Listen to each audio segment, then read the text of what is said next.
Hey everybody, welcome to another lesson of learning Japanese. In this lesson, we're going to cover how to say that it looks like something is doing a particular verb, or it looks like something is a particular adjective. We're also going to cover the negative form of both of those, and in order to do that, we're going to employ the Japanese grammar construct that is the premost form of a verb plus the phrasing soudesu or souda.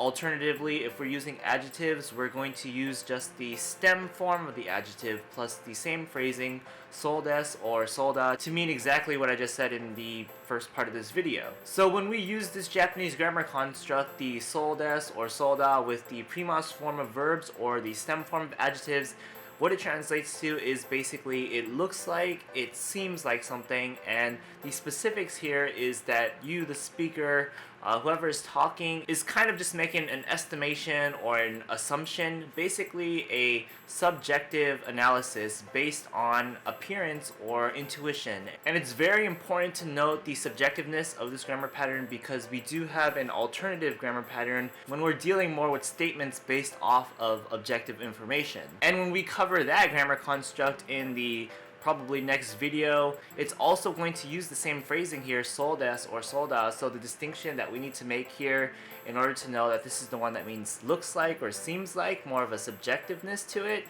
is because it's in the premost form or the stem form of the adjectives. So with that being said, now let's just jump into some examples to get a better idea of how this works.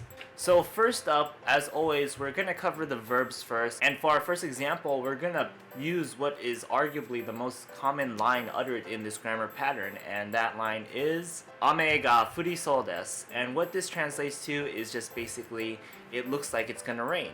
If we break down the sentence bit by bit, first up we have ame, which is going to be the noun for rain. We have ga, marking rain as the subject of the sentence. We have furiそうです. And here we have the verb furu, which means to fall. We're going to change it into its mas form, which is going to be furimasu. And then we take out the mas to get the premost form. So our premost form is furi. Then we simply add the phrasing that is a part of the grammar construct here, which is soudesu or souda. We're going to use soudesu, so we just attach that onto the premost form, so we get furi soudesu. And so what does that translate to? It translates to it looks like or it seems like it's going to fall. What is going to fall? We know from the first part of the sentence it's going to be rain. So ame ga furi soudesu is it looks like it's going to rain, or it looks like rain is going to fall, if we want to be more literal about that. For our next example sentence, we have the line George Washington wa shitsumon ga arisou desu. And what this line is going to translate to is just basically it looks like George Washington has a question. Let's break down the sentence. First up we have George Washington, which is going to be George Washington basically. We have wa, marking him as the topic of the sentence. We have the word shitsumon, which means question. And then we have ga arisou desu. And we know the noun ga aru construct just means basically to have that noun. And so what we do now is we're simply going to conjugate the verb aru into its premost form. So the mas form of aru is going to be arimasu. So we take out the mas and now we have ari. We add soudesu or souda onto it. In this case we're going to go with soudesu again. So arisou desu means it looks like have, basically, and we know from the context from the rest of the sentence it means to have a question, and we know the subject is going to be George Washington. So altogether it looks like George Washington has a question. George Washington wa shitsumon ga arisou desu. So yeah, so far it's pretty simple. Now let's move on to some adjectives, and first up of course we're going to do e-adjectives. For our next example sentence, we're going to retain the subject of George Washington, and for our line we have George Washington wa kanashisou desu.